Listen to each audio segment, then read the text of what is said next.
नमस्कार मित्रांनो, पुन्हा तुमच्यासाठी व्हिडिओ लेक्चर घेऊन आलो आहे. तर माझ्या मागच्या व्हिडिओ लेक्चरमध्ये तुम्ही बघितलेलं असेल की मेंडेलीचा आवर्त नियम काय असतो, मेंडेलीच्या आवर्त सारणीचे गुण, मेंडेलीच्या आवर्त सारणीचे दोष मी काही उदाहरणाद्वारे जे आपल्या डेली लाईफमध्ये घडतात त्याच्याद्वारे मी तुम्हाला समजवण्याचा प्रयत्न केला होता. ठीक आहे. त्याच्यानंतर मेंडेलीच्या आवर्त सारणीनंतर बाळांनो अजून एक नवीन आवर्त सारणी मांडली गेली. एक न्यू पिरियडिक टेबल मांडला गेला. त्यालाच आपण आता इथे बघणार आहोत. ठीक आहे. चला मग काय झालं नेमकं मेंडेलीच्या आवर्त सारणीनंतर ते बघूया. राजानो, मेंडेलीचा आवर्त नियम काय होता की मूलद्रव्याचे जे पण गुणधर्म आहे ते त्याच्या कशावर आधारित आहे, या कोणाचे आवर्ती फल आहेत, त्याच्या अणुवस्तुमानाचे आवर्ती फल आहे हे त्याने सांगितलं होतं. Okay. The periodic properties of elements are the properties of elements are periodic function of their atomic masses. पण त्यावेळी बाळांनो इलेक्ट्रॉनचा शोध लागला नव्हता. Okay. At that time the electron was not discovered. त्यावेळी इलेक्ट्रॉनचा शोध लागला होता का? मेंडेलीवच्या वेळी नाही लागला होता. त्यामुळे बाळांनो त्याने जे मांडलं होतं ते त्याच्या दृष्टीने ते बरोबर होतं. पण नंतरच्या काळामध्ये बाळांनो जसा जसा काळ पुढे गेला तसं तसं राजांनो इलेक्ट्रॉनचा शोध लागला. कशाचा शोध लागला? इलेक्ट्रॉनचा शोध लागला. आणि त्याच्यानंतर मेंडेलीवचं जे स्टेटमेंट होतं की ते त्याच्या अणुवस्तुमानावर म्हणजे ॲटॉमिक मासवर डिपेंड आहे, ते थोडं थोडं इनव्हॅलिड व्हायला लागलं. इनव्हॅलिड म्हणजे काय? त्याच्यामध्ये थोडासा प्रॉब्लेम होऊ लागला. मग नवीन एक शास्त्रज्ञ आला. त्या शास्त्राचं नाव काय आहे? हेनरी मोझले. लक्षात ठेवा शास्त्राचं नाव हेनरी मोझले.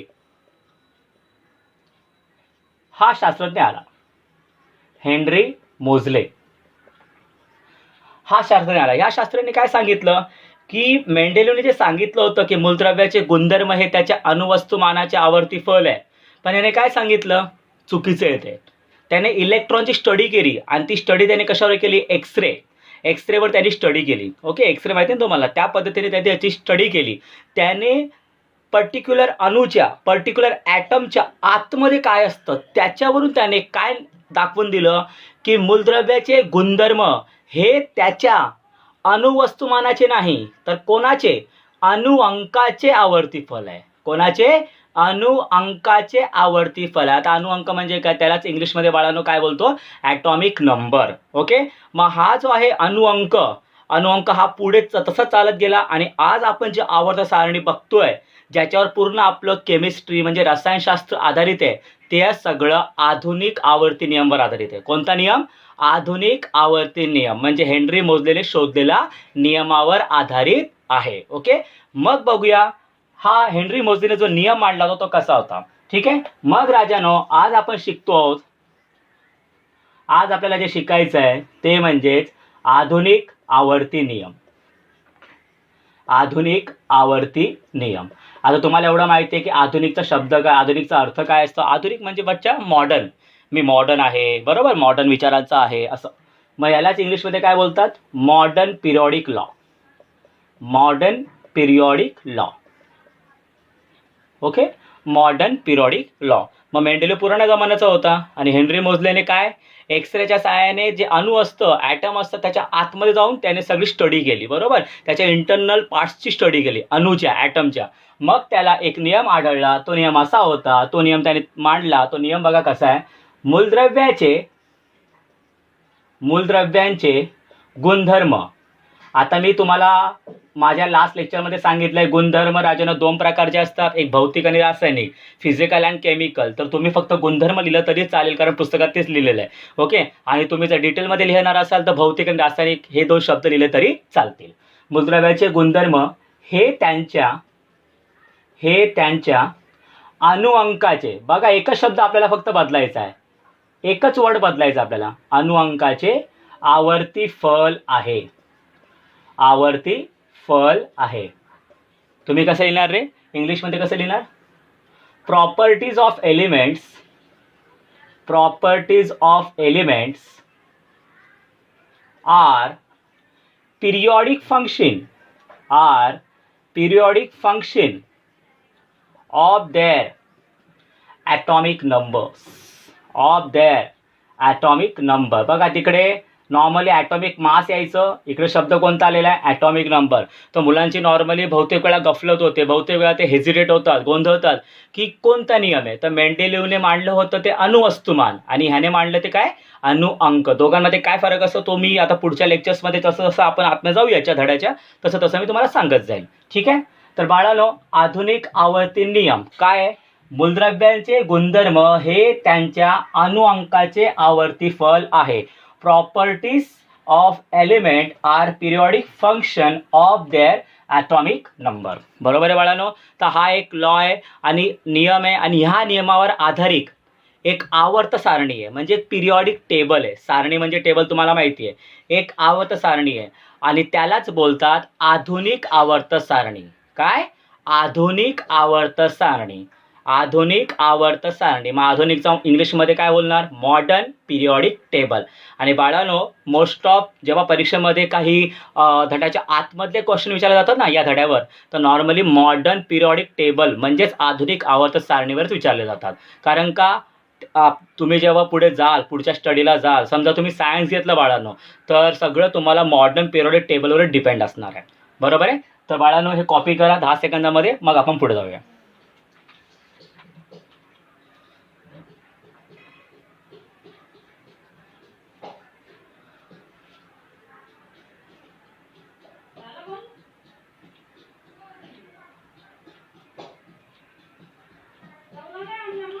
चलो लेट्स स्टार्ट.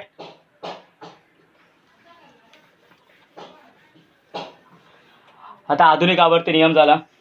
आता याच्यावर आधारित जी आवर्त सारणी बनवली गेली त्यालाच काय बोलतात? आधुनिक आवर्त सारणी. मग बाळांनो, आता आपण बघूया आधुनिक आवर्त सारणी काय होतं. आधुनिक आवर्त सारणी. आधुनिक आवर्त सारणी इंग्लिशमध्ये त्यालाच बोलतात modern periodic table. Modern periodic table. आणि बाळांनो, ह्याला अजून एक नाव आहे. मॉडर्न पिरियॉडिक टेबल हे तर नाव आहे, पण ह्याच्यामध्ये हा टेबल खूप मोठा आहे, खूप म्हणजे खूप मोठा आहे, म्हणून याला अजून एक नाव आहे, ते म्हणजे दीर्घ आवर्त सारणी. बोर्डाला कोणताही दोन शब्द दोघांपैकी एक विचारू शकता, लक्षात ठेवा. दीर्घ आवर्त सारणी. दीर्घ आवर्त सारणी. इंग्लिशमध्ये याला बोलतात long form of periodic table. Long form of periodic table. Periodic table लक्षात ठेवा. ठीक आहे. मग तुम्हाला जर कोणी विचारलं की आधुनिक आवर्त सारणीबद्दल माहिती लिहा किंवा मॉडर्न पिरियड टेबलबद्दल माहिती लिहा किंवा दीर्घ आवर्त सारणीबद्दल माहिती लिहा, long form off period table माहिती लिहा, तर तुम्ही गोंधळून जाऊ नका. चारही जे आहे ते एकच आहेत. बरोबर आहे. म्हणजे हा आणि हा एक आणि हा आणि हा एक. ठीक आहे. मग बाळांनो, नॉर्मली जर हा प्रश्न आला आधुनिक आवर्त सारणी, मला तरी वाटतं स्वाध्यामध्ये लिहिलेला आहे तो प्रश्न, स्वाध्यामध्ये दिलेला आहे, स्वाध्यामध्ये बघितलं तुम्हाला हे दिसेल. तर आधुनिक आवर्त सारणीची वैशिष्ट्य लिहा. Write the characteristic of modern periodic table. तर बाळांनो, आता काय काय त्याच्यामध्ये लिहू शकतो बघा. आता मी जे शिकवणार आहे ना ते जस्ट तुम्ही फक्त लक्षात ठेवलं ना तरी तुम्ही तुमच्या मनाने सुद्धा लिहू शकतात. एवढं सोपं आहे ते. पुस्तकामधले कंटेंट लिहायचे असतात ते वेगळी गोष्ट आहे, पण जर एखादी गोष्ट आपल्याला समजली ना बाळांनो तर तुम्ही आपल्या मनाने सुद्धा इथे लिहू शकतात. ठीक आहे. मग चला आता आपण घेऊया आधुनिक आवर्त सारणीची वैशिष्ट्य. बघूया नेमकं काय असतं आधुनिक आवर्त सारणीची वैशिष्ट्य. वन बाय वन घेऊया. वैशिष्ट्य इंग्लिशमध्ये त्याला काय बोलतात? कॅरेक्टरिस्टिक्स. कॅरेक्टरिस्टिक्स. ठीक आहे. आधुनिक आवर्त सारणीची वैशिष्ट्य. आता पहिले मी एक ना हे शिकवत असताना मी स्वतःची एक डायग्राम बनवतो आणि त्या डायग्रामवरून मी विचार करतो की नेमकं काय मला मांडायचं आहे. तर बघा, आपली जी आधुनिक आवर्त सारणी आहे ना ती अशी दिसते. ही अशी दिसते. अशी असते आपली आधुनिक आवर्त सारणी. तर राजानो, मी ह्याला काय बोलतो? पिशवी बोलतो. बॅग. आपण जर बॅग पकडतो ना अशी तशी, तर it look like a bag. Bag असते. बरोबर. जसं आपण बॅगेला पकडतो, पिशवीला पकडतो, तशी बॅग असते. एवढं मानून ठेवा. मग बाळानो, आता तुम्ही बघाल तर ही एका बॅगेसारखी दिसते. आता याच्यामध्ये काही आडव्या ओळी असतात बाळानो, काही हॉरिझॉन्टल लाईन्स असतात, काही व्हर्टिकल लाईन्स असतात. बरोबर आहे. तुम्हाला माहिती आहे न्यूलँड्सने पण हे सांगितलं होतं, काही हॉरिझॉन्टल लाईन म्हणजे आडव्या रेषा असतात, काही उभ्या रेषा असतात आणि त्याच्यामुळे आडव्या रेषांमुळे आणि उभ्या रेषांमुळे बाळांनो एक बॉक्स बनतो की नाही, एक चौकट बनते. मग हे पण ह्याच्यामध्ये सुद्धा तेच आहे. मग चला आता याची वैशिष्ट्ये वन बाय वन घेऊया. मग आता हे तुम्ही डोक्यात फिट ठेवा की आधुनिक आवर्त सारणी एका पिशवीसारखी दिसते. हे डोक्यात ठेवायचं आहे, कुठे लिहिलेलं नाही आहे. हे मी माझ्या स्वतःच्या सोयीसाठी बनवत असतो, ठीक आहे, किंवा तुमच्या सोयीसाठी. आधुनिक आवर्त सारणी एका पिशवीसारखी आहे, ठीक आहे. पिशवी जशी पकडतात तसं. आता तुमच्या डोळ्यासमोर तो पिक्चर राहायला पाहिजे. मी आता हा रफ करणार आहे, पण तुमच्या डोळ्यासमोर तो राहायला पाहिजे, ठीक आहे. चला मग बाळांनो, आता पॉईंट वाईज लिहूया. आणि बाळांनो, आजचं लेक्चर खरं म्हणजे आधुनिक आवर्त सारणीलाच मी डिवोट करतोय. आधुनिक आवर्त सारणीबद्दल तुम्हाला सगळी माहिती मी याच्यामध्ये देणार आहे, ठीक आहे. चला, पहिलं आधुनिक आवर्त सारणीत नीट बघा आता कसं कसं लिहायचं आहे, आणि हे तुमचं लगेच पाठांतर होईल. आधुनिक आवर्त सारणीत 18, किती बाळांनो? 18 बरोबर उभ्या ओळी आहेत. उभ्या ओळी आहेत, त्यांना गण असे म्हणतात. काय म्हणतात बाळांनो? गण असे म्हणतात. बघा, गण असे म्हणतात. सोपं एकदम. आधुनिक आवर्त सारणीत 18 उभ्या ओळी आहेत, त्यांना गण असे म्हणतात. ओके, यालाच आपण इंग्लिशमध्ये यायला गेलो तर in modern periodic table, shortcut लिहू नका MPT, कारण MPT लिहिलं तर मेंडेलिव्ह पिरियड टेबल पण होऊ शकतं. ओके, म्हणून please in modern periodic table there R 18 vertical lines called as groups. गण जे असतं त्याला ग्रुप्स बोलतो, ठीक आहे. मग चला, पहिला पॉईंट झाला. आधुनिक आवर्त सारणीत 18 उभ्या ओळी आहेत, त्यांना काय म्हणतात बाळांनो? गण असे म्हणतात. In modern periodic table there R 18 vertical lines called as groups. बरोबर आहे. मग माझं वाटतं तुम्ही हे कॉपी केलं असेल, मी जसं बोलतोय तसं तुम्ही लिहून घेत असाल, ठीक आहे. मग पहिला पॉईंट आपला झालेला आहे. आता मला तुम्ही सांगा, जर उभ्या ओळी असतील तर आडव्या ओळी पण कुठे ना कुठे असणारच आहे ना. मग चला पुढचं बघूया आपण आडव्या ओळींबद्दल. तर आता इथे पहिला पॉईंट क्लिअर झाला. आता इथून आपण वेगवेगळे पॉईंट्स क्लिअर करून घेऊया. चला, दुसरा पॉईंट. आधुनिक आवर्त सारणीत, दुसरा पॉईंट हा, आधुनिक आवर्त सारणीत 7 आडव्या ओळी आहेत. 7 आडव्या ओळी आहेत. 7 आडव्या ओळी आहेत. त्यांना आवर्त असे म्हणतात. त्यांना काय बोलतात बाळांनो? आवर्त असे म्हणतात. बरोबर ना बाळांनो? Okay. In modern periodic table there are 7 horizontal rows called as periods. त्याला काय बोलतो बाळांनो? पिरियड्स. ठीक आहे. चला, मग आधुनिक आवर्त सारणीत किती आडव्या ओळी आहेत? 7 आडव्या ओळी आहेत. त्यांना काय म्हणतात? आवर्त. आणि किती उभ्या ओळी आहेत बाळांनो? 18 उभ्या ओळी आहेत. त्यांना काय म्हणतात? गण असे म्हणतात. बरोबर. There are 7 horizontal lines called as periods and 18 vertical lines called as groups. बरोबर. 2 पॉईंट क्लिअर झाले. मग मला सांगा, उभी ओळ आणि आडवी ओळ याच्याने काय बनतो? एक चौकट बनते की नाही? 1 बॉक्स बनतो. ठीक आहे. मग याच्यामध्ये लक्षात ठेवा बॉक्सेस बनणार आहेत. So this is your second point. आता थर्ड पॉईंट, तिसरा पॉईंट. आता बघूया नेमकं काय होऊ शकतं. तिसऱ्या पॉईंटमध्ये आपल्याला काय लिहायचं. तर मी पुन्हा ती जी पिशवीसारखं जे मी बनवलं होतं ते तुम्हाला पुन्हा मी दाखवतो. बघा इकडे. ओके. नॉर्मली काय असतं बाळांनो, ही त्याची डावी बाजू. समजा मी जर पिशवी हातात घेतली अशी, तर ही त्याची डावी बाजू, लेफ्ट हँड साईड. ही त्याची राईट हँड साईड. ही त्याची मिडल. आणि ना बाळांनो, 2 ओळी खाली असतात सेपरेट. 2 ओळी खाली असतात सेपरेट. नीट लक्षात ठेवायचं. मग बघा किती भाग पडले याचे? 4 भाग पडले. एक लेफ्ट साईड, एक राईट साईड, एक डावी बाजू, एक उजवी बाजू, एक मिडल, आणि 2 ओळी शेवटी असतात, बाजूलाच असतात. बरोबर आहे. असे 4 पार्ट पडतात. तर बघा नेमकं काय असतं. आता मी काय सांगितलं, किती उभ्या ओळी असतात? 18 उभ्या ओळी असतात. मग 18 उभ्या ओळी बघा कशा मांडतात. इथे पहिली उभी ओळ आणि दुसरी उभी ओळ, म्हणजेच इथे 1 व 2 गण असतं.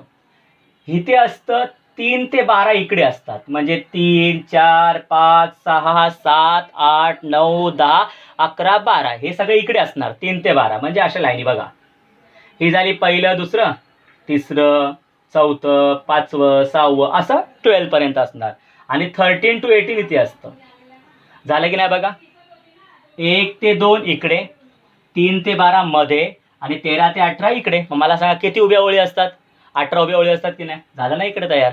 बरोबर आहे. हे वेगळंच असतं. आता हे वेगळं का ठेवलं तुम्हाला मी नेक्स्ट म्हणजे याच्यामध्येच पुढे पुढे जेव्हा आपण जाऊ तेव्हा तुम्हाला मी सांगेन. ठीक आहे.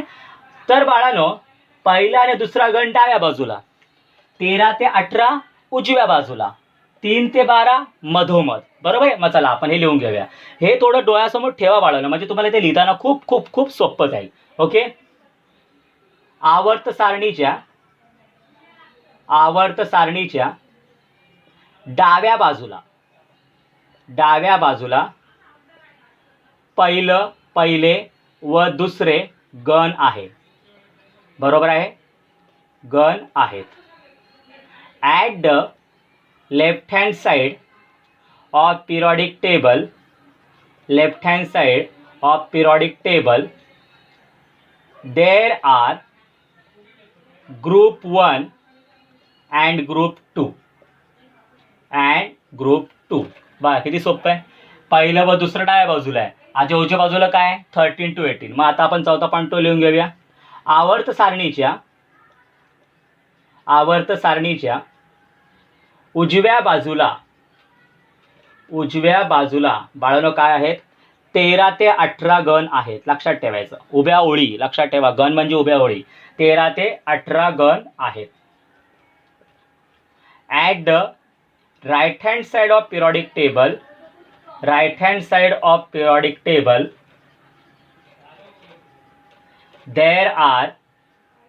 there are groups from 13 to 18. बरोबर बाळांनो. मग बघा आपले 4 पॉईंट झाले क्लिअर. पहिला पॉईंटला काय होता? तर 18 उभ्या ओळी असतात, त्यांना गण म्हणतात. There are 18 vertical lines called as groups. नंतर दुसरा पॉईंट होता 7 आडव्या ओळी असतात. There are 7 horizontal line called as periods किंवा आवर्त. तिसरा पॉईंट काय होता? आवर्त सारणीच्या डाव्या बाजूला पहिला व दुसरा गण आहे. आवर्त सारणीच्या उजव्या बाजूला 13 ते 18 गण आहेत. आता उरलं कोण? हे आणि हे उरलं की नाही? मग मला सांगा हे काय झालं? त्याचं मिडल पार्ट. काय झालं बाळांनो? Middle part. तर राजानो मिडल पार्टला काय आहे? 3 ते 12 आहेत.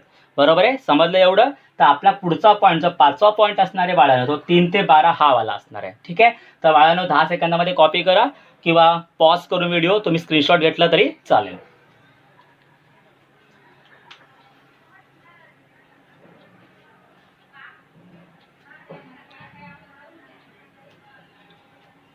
चला बाळा.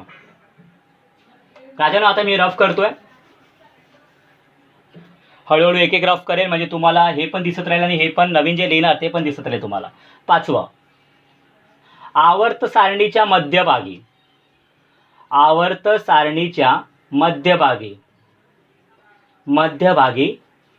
3 ते 12 गण आहेत. 3 ते 12 गण आहेत. बरोबर आहे. At the middle of modern periodic table there are groups from 3 to 12. बघा झालं सगळं. पहिला दुसरा डाव्या बाजूला, 13 ते 18 उजव्या बाजूला, 3 ते 12 मध्यभागी. एकदम इझी आहे की नाही? झालं. 1 ते 18 झालं. म्हणजे हा पूर्ण माझा बाळांनो संपून गेलेला आहे. फक्त आता ह्याचं काय ते राहिलेलं आहे. ठीक आहे. मग चला हे पण बघून घ्या नेमकं काय असतं ते. चला पुढचा पॉईंट मी लिहितोय आता इथे. 6वा पॉईंट. बघा किती पॉईंट आपण बनवू शकतो. ओके. आवर्त सारणीच्या तळाशी. आता बाळांनो तळाशी म्हणजे काय? बॉटम. बघा ना हा एकदम बॉटमलाच आहे ना. हे पूर्ण वरती ते खालीच आहे ना त्याच्या. मग तळाशी बोलूया त्याला. आवर्त सारणीच्या तळाशी 2 श्रेण्या आहेत. त्याला काय बोलतात? श्रेण्या म्हणजे बाळांनो काय? तर सिरीज बोलतो आपण त्याला. काय बोलतो? सिरीज. ओके. 2 श्रेण्या आहेत. त्यांना लॅन्थेनाइड, बघा नावं कशी आहेत, त्यांना लॅन्थेनाइड व ॲक्टिनाइड असे म्हणतात. त्यांना लॅन्थेनाइड व ॲक्टिनाइड असे म्हणतात. आता हे रफ करतो, याची गरज नाही तुम्हाला जास्त. त्यांना काय बोलतात राजानो? लॅन्थेनाइड व ॲक्टिनाइड असे म्हणतात, असे म्हणतात. ठीक आहे. In English, at the bottom of modern periodic table, at the bottom of modern periodic table there are two series called as lanthanides and actinides. बरोबर ना बाळांनो? ओके. आता यांना लॅन्थेनाइड आणि ॲक्टिनाइड का म्हणतात ते जेव्हा मी तुम्हाला पूर्ण टेबल शिकवेल, पाठांतर कसा करायचा, त्याच्यामध्ये मी तुम्हाला सांगून देणार. ठीक आहे. At the bottom of modern periodic table there are two series called as lanthanide and actinide. Okay, एवढं झालं. आता 7th पॉईंट. आता सर्वात महत्त्वाची गोष्ट बाळांनो, तुम्हाला आता ती आवर्त सारणी थोडी डोळ्यासमोर आणायची आहे. बरोबर आहे.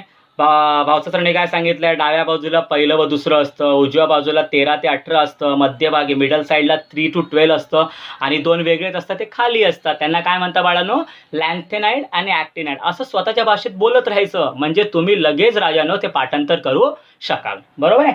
आता बाळांनो 7वा पॉईंट बघूया नेमका काय आहे. तर राजानो बघा, जशी पिशवीसारखी आपली होती ना आवर्त सारणी अशी, आणि काही खाली होतं इकडे 2 ओळी. बरोबर आहे. तर बाळांनो याच्यावरून याचे 4 खंड पाडले गेले. किती? 4 खंड. आता खंड म्हणजे काय इंग्लिशमध्ये काय बोलतात? ब्लॉक. म्हणजे त्या आवर्त सारणीचे 4 तुकडे पाडले गेले. किती? 4 तुकडे. इथे जे होतं ना, इथे त्यांना बोललं एस खंड. काय बोलला? एस खंड. आता एस वीज काय असतं ते जेव्हा मी तुम्हाला पुढे ते हा टेबल पाठांतर करायला शिकवेल त्याच्यामध्ये तुम्हाला मी सांगून देणार. ॲक्च्युली त्याची गरज नाही तुम्हाला.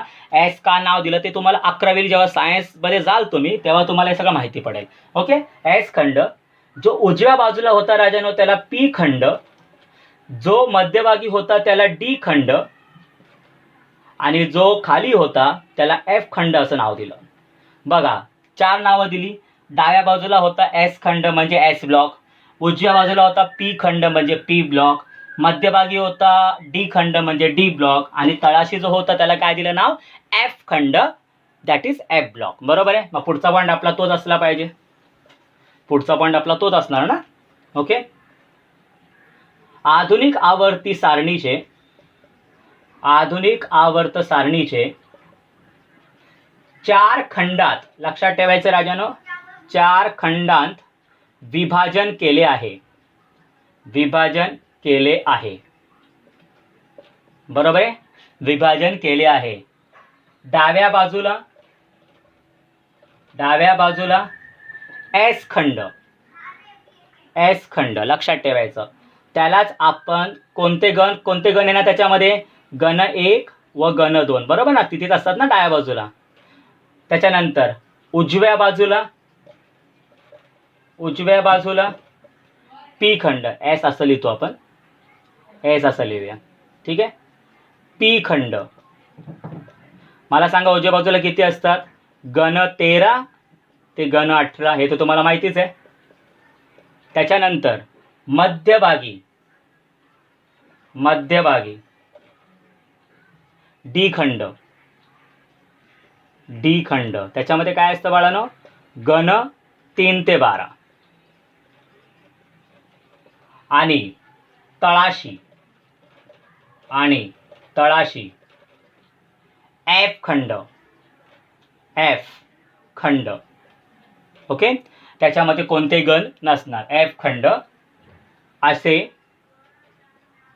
4 विभाग करण्यात आले. बरोबर आहे. बघा एकदम सोपं आहे. आधुनिक आवर्त सारणी 4 खंडात विभाजन केले आहे. पहिलं डाव्या बाजूला एस खंड, त्याच्यामध्ये पहिला व दुसरा येणार आहे, जो डाव्या बाजूला होता, आठवा थोडं. त्याच्यानंतर उजव्या बाजूला पी खंड गण 13 ते 18 त्याच्यामध्ये असणार आहे. मध्यभागी डी खंड 3 ते 12 त्याच्यामध्ये असेल. त्याच्यानंतर तळाशी एक श्रेण्या ठेवलेल्या आहेत ना बाळांनो, मग त्याला काय म्हणतात, एफ खंड म्हणणार. ओके. मग बाळांनो हे सगळं झालं आधुनिक आवर्त सारणीच्या बाबतीत. ओके, हेच आपल्याला आता इंग्लिशमध्ये लिहायचं आहे. So let us write in English. वरती लिहितो बाळांनो, बघा 7th point.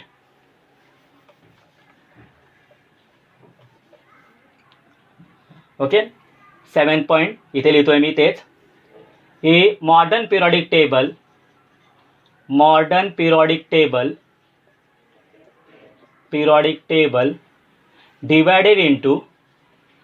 divided into 4 blocks.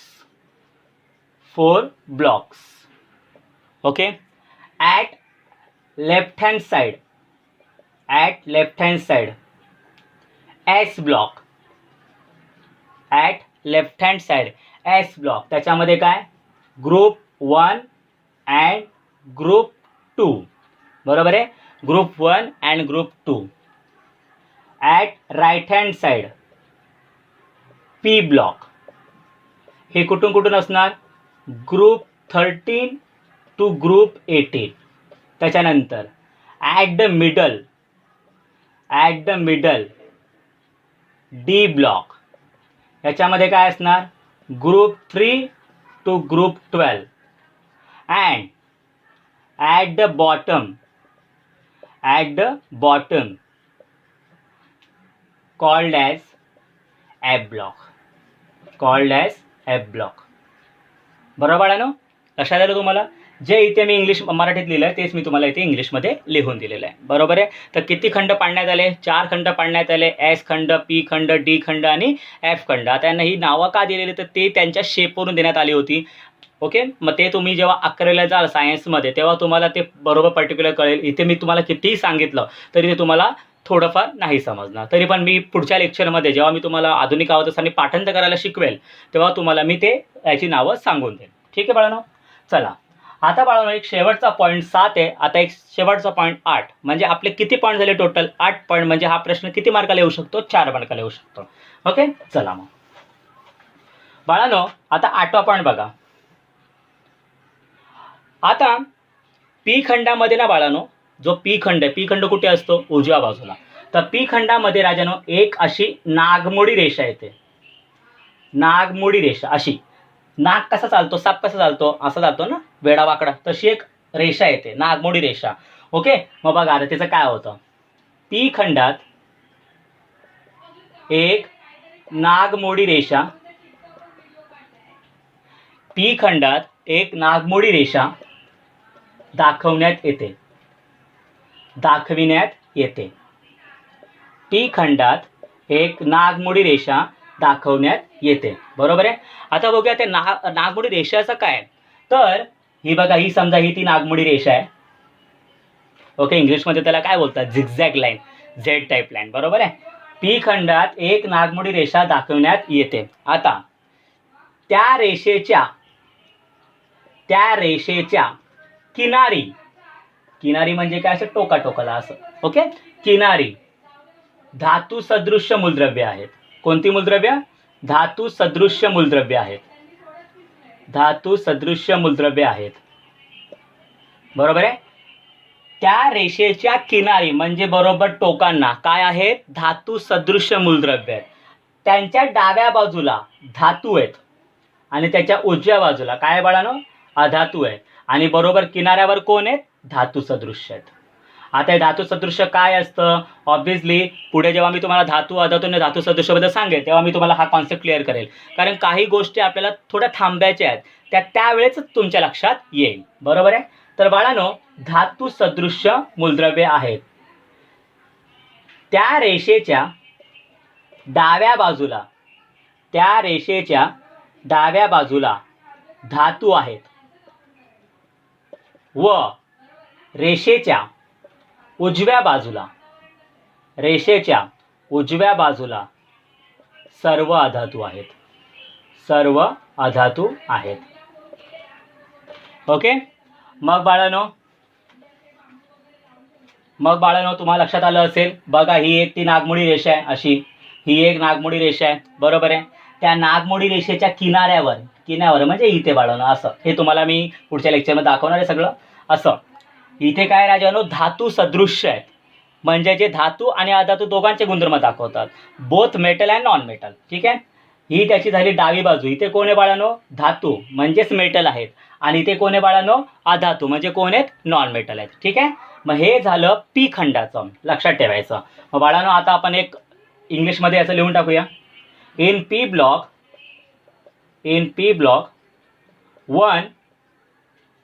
one zigzag line can be drawn. Zigzag line can be drawn at the border of this line. At the border of this line there are metalloids. बरोबर ना? There are metalloids. At the left hand side there are all metals. And at the right hand side there are all non metals. बघा. So बाळांनो बघा, तुमचे total 8 point झाले, बरोबर आहे बाळांनो. तर बघा 8 पॉईंट झाले, तर ते 8 पॉईंट पुन्हा रिवाईज करून टाकू. एकदम सोपं आहे. तर मला तुम्ही सांगा, आपल्या आधुनिक आवर्त सारणीचा आकार कसा आहे? पिशवीसारखा आहे. त्याचे किती भाग पडतात? 4 भाग पडतात. डावी बाजू, उजवी बाजू, मध्यभागी आणि खालची बाजू म्हणजे तळाची बाजू. ठीक आहे, चला मग त्याच्यानंतर आपण काय शिकलो? त्याच्यामध्ये किती उभ्या ओळी आहेत? 18 उभ्या ओळी आहेत. 18 वर्टिकल लाईन्स, त्यांना काय बोलतात? गण ग्रुप बोलतात. 7 हॉरिझॉन्टल लाईन, त्यांना काय बोलतात? आवर्त. इंग्लिशमध्ये बोलतात त्यांना पिरियड्स. उभी रेषा आणि आडवी रेषा मिळून काय बनते? एक चौकट, एक बॉक्स बनतो. हे तर तुम्हाला माहिती पडलं असेल, बरोबर आहे बाळांनो. त्याच्यानंतर आपण नेमकं काय गेलो? आपण त्याचे गण बघितले. तर डाव्या बाजूला पहिलं व दुसरं गण होता, ग्रुप्स. उजव्या बाजूला 13 ते 18 होते, मध्यभागी 3 ते 12 होते, आणि तळाशी 2 श्रेण्या होत्या, सिरीज होत्या. 2 श्रेण्या, लक्षात ठेवायचं. 2 श्रेण्या होत्या. त्यांना कोणते श्रेणी बोलतात? लॅन्थिनाइड आणि ॲक्टिनाइड बोलतात. काय बोलतात बाळांनो? लॅन्थिनाइड आणि ॲक्टिनाइड असं बोलतात. त्याच्यानंतर त्याचे 4 खंडामध्ये विभाजन केलेले आहेत. 4 ब्लॉक्समध्ये त्याला फोडलं गेलेलं आहे. 4 ब्लॉक्समध्ये त्याला मांडलं गेलेलं आहे. ते ब्लॉक्स कोणते? S block, P block, D block and x block. S block कुठे असतो? एस खंड कुठे असतो? डाव्या बाजूला. पी खंड कुठे असतो? उजव्या बाजूला. डी खंड कुठे असतो? मध्यभागी. आणि एफ खंड कुठे असतो? तळाशी. बरोबर ना बाळांनो? तर तुम्हाला हे सगळं कळलं, तळाशी असतो. त्याच्यानंतर एक मोठी गोष्ट, पी खंडामध्ये एक नागमोडी रेषा असते. Okay, there is a zigzag line can be drawn in P block. मग त्या पी ब्लॉक, त्या लाईनीच्या बॉर्डरला कोण असतं बाळांनो? त्या लाईनीच्या बॉर्डरला असतात मेटलॉइड्स. कोण असतात? मेटलॉइड्स, धातू सदृश्य. त्याच्या डाव्या बाजूला कोण असतं? धातू, मेटल्स. आणि उजव्या बाजूला कोण असतं? अधातू. कोण? Non metals. बरोबर आहे, धातू अँड अधातू. मग बाळांनो आज मी एवढंच शिकवतोय, आणि आपल्या पुढच्या लेक्चरमध्ये, माझा पुढचा लेक्चर प्लीज मिस करू नका, कारण पुढच्या लेक्चरमध्ये आपण राजानो आधुनिक आवर्त सारणीमध्ये जवळजवळ 30 ते 40 मूलद्रव्ये, 30 to 40 एलिमेंट्स पाठांतर करणार आहोत, आणि त्याच्या काही शॉर्ट ट्रिक्स मी तुम्हाला सांगणार आहे. ठीक आहे, मग आजच्या लेक्चरमध्ये आपण काय शिकलो? आधुनिक आवर्त नियम शिकलो, आणि आधुनिक आवर्त सारणीची वैशिष्ट्ये, means what characteristic of modern periodic table आपण शिकलेलो आहोत. तर मला तरी वाटतं तुम्ही हे सगळं कॉपी करा, लिहून काढा, आणि बाळांनो पाठांतर करा. डोळ्यासमोर ती पिशवीची आकृती आणा, आणि बाळांनो तुमचं ते आपोआप पाठांतर होऊ लागेल. ठीक आहे, आणि मी अपेक्षा करतो की जे मी शिकवतोय ते तुम्हाला समजतंय, आणि जर एखादी गोष्ट नाही समजली असेल तर प्लीज व्हिडिओमध्ये कमेंट करा की सर हे समजलं नाही. तर ऑब्व्हियसली पुढच्या लेक्चर्समध्ये मी त्याच्याबद्दल थोडीफार तुम्हाला माहिती सांगू शकतो. तर बाळांनो आता अभ्यासाला लागा. ओके, आणि आता तुमच्याकडे भरपूर जास्त वेळ आहे. विज्ञान हा विषय तसा कठीण आहे, बरोबर आहे, पण मी तुम्हाला तो थोडासा सहज करून सांगत आहे. ठीक आहे बाळांनो, तुमच्याकडे भरपूर वेळ आहे, कारण एकदा शाळा सुरू झाली तर तुम्ही शाळेच्या लेक्चरमध्ये बिझी असाल, क्लासच्या लेक्चरमध्ये बिझी असाल, मग तुम्हाला एवढा वेळ नाही भेटणार. मग आता जेवढा वेळ भेटतोय त्याच्यामध्ये सगळं चांगल्या रीतीने पाठांतर करून ठेवा. चला मग आपण आता पुढच्या लेक्चरमध्ये भेटूया. धन्यवाद.